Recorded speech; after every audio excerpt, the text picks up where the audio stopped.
Did you know there are 167 islands in the Venetian Lagoon? I'll be honest, I visited Venice twice before and had no idea. But once I discovered that many of them are only a Vaporetto ride away, I had to explore. So in this video, we're going to take a look at what it's like to navigate the Venetian Lagoon with public transport, explore a few lesser known parts of Venice, and of course, sample some incredible food along the way. Let's do this. And I got my ticket for 25 euros. Each boat ride would usually cost you about 9.50, but I'm going to take a ton of boats, so I'm probably going to get some better value than that. At least I hope so. But if you're a local, then you could get one ride for 150. That is a really big price difference. What do you think? Is that price difference justified? And the first boat I thought I was gonna take is just very full, so they're not letting anybody else on. And that boat only comes every 20 minutes. And in the end, the line was just so long over at platform B where I was waiting that I decided to try and go to a different island using platform A over here that people don't seem to know about because it's just kind of off to the side. It's not very visible. And this is what I like to see. This is an empty boat, so I think I'm gonna actually be able to get on a boat here. Don't forget to tap. And this Vaporetto looks a lot more empty than the last one. Well, the last one was just completely full, so of course it would. Although these boats are like decent, they're not air conditioned, so keep that in mind in the summer. It's probably better to stand and take in some views than sit in that hot metal box area. You can already see the Venetian Lagoon like crazy. And this boat is going good and quick. And it's just so hot over there. Come over here to get a little breeze.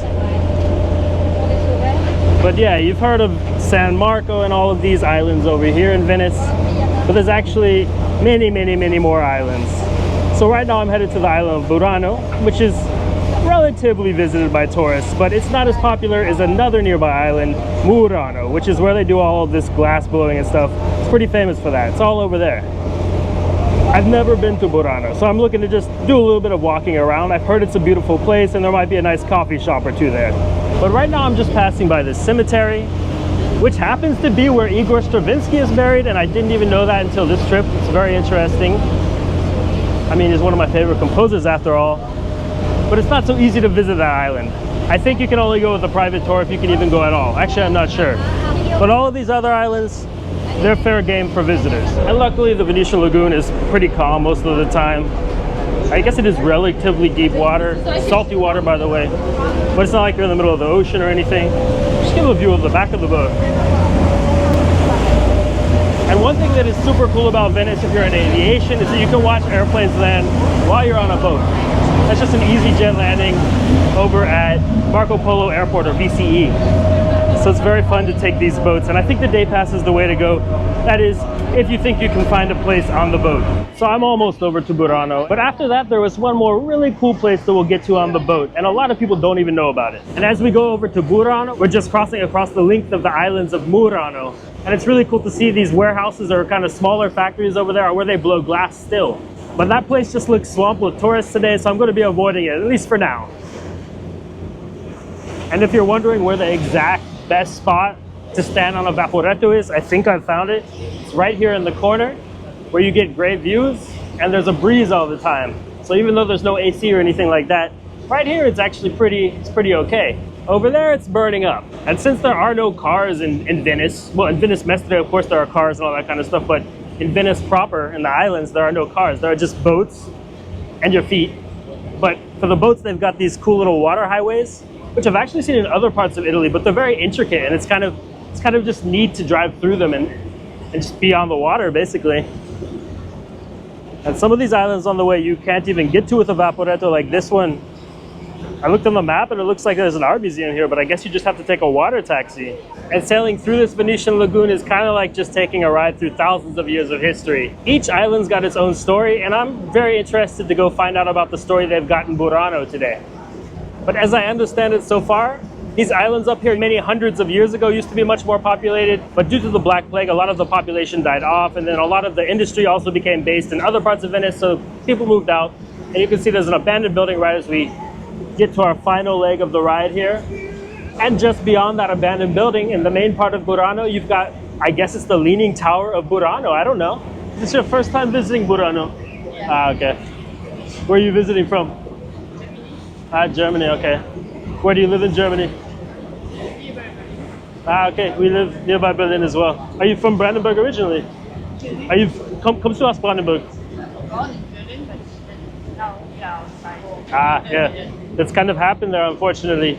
Yeah. Berlin is being pushed out, and I don't know, Amazon coming in? No. When we moved to Berlin, it was much more affordable.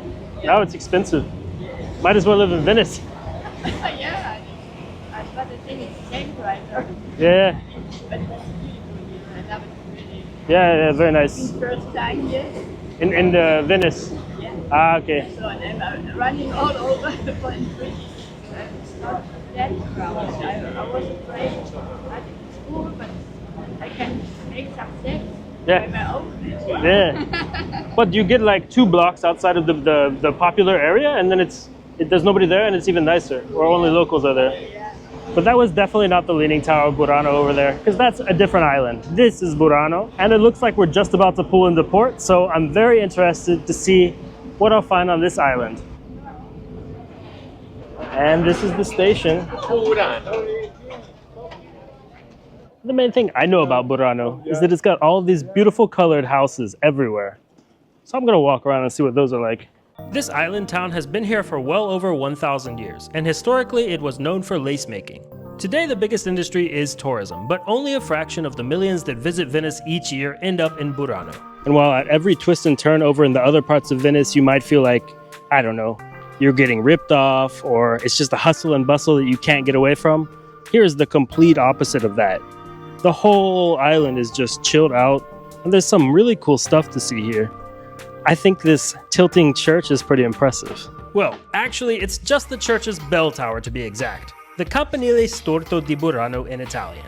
Apparently, it's just been like that for hundreds of years. And I mean, it's leaning as much as the Leaning Tower of Pisa, if not more. And you could basically say that this tower oversees the whole island over here. You can just see it from everywhere.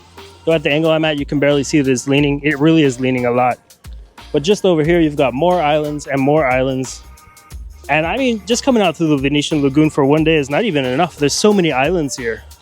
I mean, I didn't even know the extent to which you could visit the islands just using public transport. So I'll definitely be back.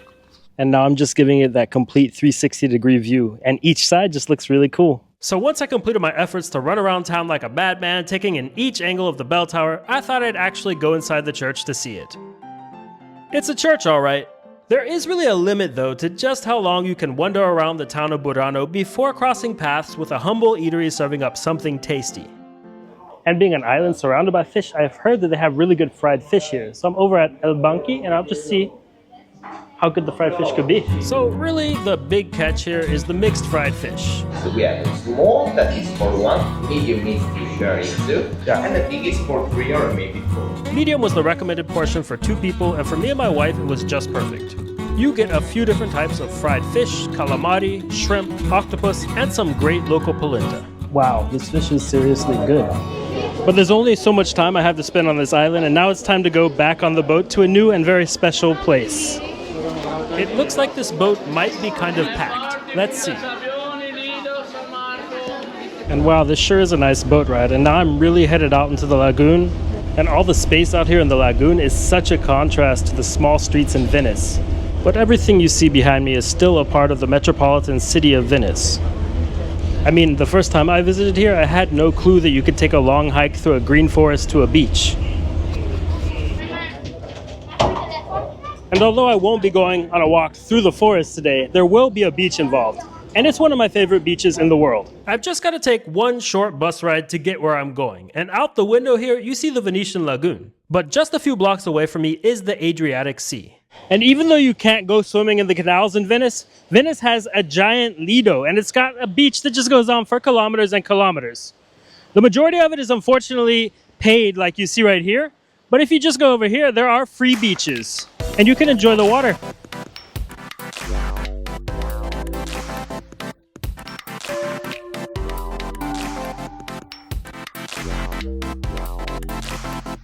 The Lido is really a nice relaxing place to come after a long day of, I don't know, boat hopping. But since I was staying in the historic center of Venice, I would have one boat ride left to take for the day. Unintentionally, I ended up on a smaller Vaporetto heading back right at sunset, and it was just so beautiful. Well, okay, the ride was a little bit choppier than on those big boats. The bigger Vaporetti are pretty comfortable to ride, but the smaller ones can be a little bit bumpy. But it was just a 10-minute ride, so it was very manageable. And believe it or not, you can also take a boat to the airport in Venice. So the next day, I did just that. I'll be sharing that experience in an upcoming video about Venice Airport and my experience flying on one of Italy's lesser-known airlines, Air Dolomiti. That does wrap up our day exploring the Venetian Lagoon, though. So I hope me sharing my Venice with you will help you find your Venice too. But if you enjoyed this video, make sure to give it a like and subscribe to my channel for many more travel videos. I'll catch y'all in the next video.